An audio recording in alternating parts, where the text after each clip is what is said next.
جشن ولادت شبیہ رسول خدا، مؤذن کربلا، دلبند مولا حسین، بی بی لیلی کے نور عین، بی بی زینب کے دل کے چین، علی کے گھر کے زیب و زین، فرزند حسین یعنی علی اکبر ابن الحسین۔ ابن شہر آشوب نے شہزادے علی اکبر کی ولادت باسعادت 11 شعبان المعظم 43 ہجری کو لکھی ہے، اور اس باسعادت تاریخ کو منظر خانہ امام حسین ابن علی مولا کے گھر کا ایسا منظر تاریخ دکھاتی ہے کہ زمین و آسمان خوشیاں منا رہے تھے، رنگ و نور کا جہان تھا۔ امام حسین ابن علی خوشی سے پھولے نہ سماتے تھے کہ میرے گھر شبیہ پیمبر بیٹا پیدا ہوا ہے۔ زمین کا ذرہ ذرہ آفتاب ہوا جا رہا تھا اور آسمان سے یہ صدائیں آ رہی تھی، کاش میں بھی آج زمین ہوتا۔ رسول اللہ صلی اللہ علیہ وآلہ وسلم نے ارشاد فرمایا، شعبان میرا مہینہ ہے۔ جہاں اس حدیث کی بہت ساری تفاسیر بیان کی جاتی ہیں، اس کی ایک تفسیر یہ بھی ہے کہ شعبان ہی کا مہینہ ہے جس میں شبیہ پیمبر شہزادہ علی اکبر دنیا میں تشریف لائے، اور میرے آقا کا حسن ایسا تھا کہ جب یوسف حسین کا پھیلا جہاں میں نور، ہر ذرہ ذوفشاں ہوا مانند کوہ طور، تاریکیاں تھیں عرض مدینہ سے دور دور، اکبر کا کائنات میں ایسے ہوا ظہور،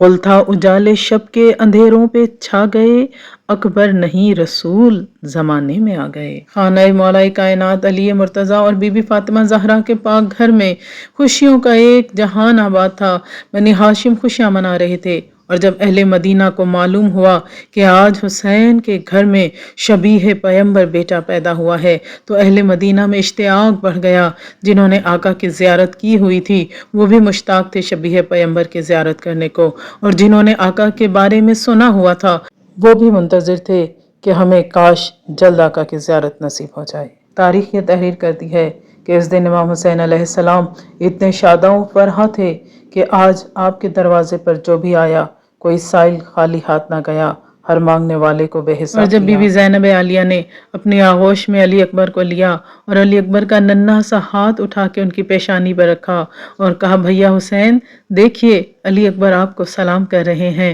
مولا نے مسرت سے علی اکبر کا ہاتھ چوم لیا۔ بی بی نے فرمایا، بھیا آج کسی کو خالی ہاتھ نہیں بھیجا، اپنی بہن کو کیا خوشی میں دیں گے؟ مولا نے فرمایا، اے زینب عالیہ بہن، آج میں آپ کو علی اکبر کی آمد کی خوشی میں علی اکبر ہی سونپ دوں گا۔ لہٰذا 18 سال شہزادہ علی اکبر ثانیہ زہرا کی پاک آغوش میں تربیت حاصل کرتے رہے، اور فنون حرب سکھانے کے لیے عباس علمدار نے اکبر کو شاگردی میں لیا۔ دوسری طرف اہل مدینہ کا منظر تاریخ اس طرح سے بیان کرتی ہے کہ پورے مدینے میں جوش و خروش تھا، سب منتظر تھے، سب مشتاق تھے کہ ہمیں اکبر کے چہرے کی زیارت نصیب ہو جائے۔ لہٰذا ایک دن اعلان ہوا کہ امام علی مقام آج اکبر کی زیارت کرائیں گے، فجر کے بعد مسجد میں حسین اکبر کو لے کر آئیں گے۔ کیا کہنا علی اکبر آپ کا، آپ پیدا ہوئے تو حسین کے گھر میں، علی و بطول کے گھر میں، اور گھر سے نکلے تو پہلی مرتبہ سیدھے خدا کے گھر مسجد میں تشریف لائے۔ صحن مسجد لوگوں سے چھلک رہا تھا۔ مدینہ کے لوگ شہزادے علی اکبر کے جلوے کے اس طرح سے منتظر تھے جس طرح سے جناب موسیٰ کوہ طور پہ جلوہ الہی کے منتظر۔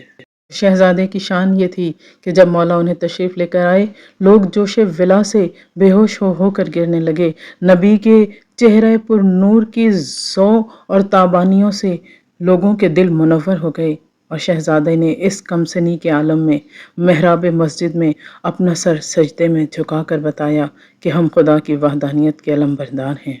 اور شہزادے علی اکبر کی یہ شان تو دیکھیے کہ ہے 14 صدیوں سے 18 سال سن اس کا، ضعیف ہو گئی دنیا جوان ہے اکبر۔ آج کئی 100 سال بعد بھی اکبر کا جب ذکر ہوتا ہے تو نوجوان علی اکبر کہہ کر شہزادے کو یاد کیا جاتا ہے۔ پہلے ہی اہل بیت سے روشن تھی کائنات، اکبر نے اور بھی اسے اب جگمگا دیا۔ خالق نے جب بنائی حسینوں کی سلطنت، اکبر کو اہل جان کے حاکم بنا دیا۔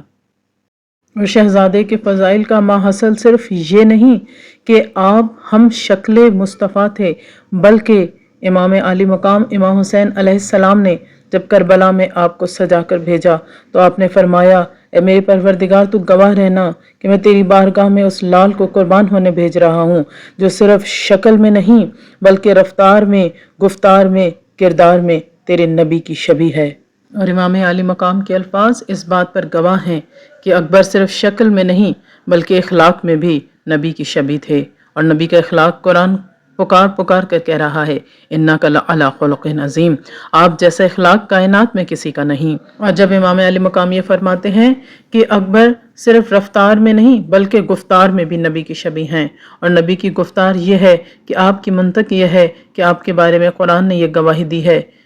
کہ وَمَا يَنطِقُ عَنِ الْهَوَىٰ إِنْ هُوَ إِلَّا وَحْيٌ يُوحَىٰ، کہ میرا حبیب تو جو نطق کرتا ہے، جو گفتار کرتا ہے، جو کلام کرتا ہے، وہ تو بس وحی الہی ہوتی ہے۔ وہ شہزادے کی سخاوت اور مہمان نوازی کا یہ عالم تھا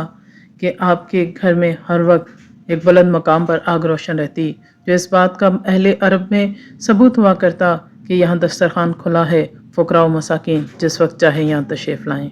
حسین علیہ السلام کے چمن کی بہار کا نام ہے علی اکبر۔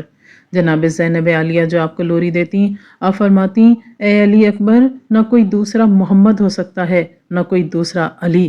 لیکن اکبر تو وہ ہے جو علی بھی ہے اور محمد مصطفیٰ کی شبیہ بھی ہے۔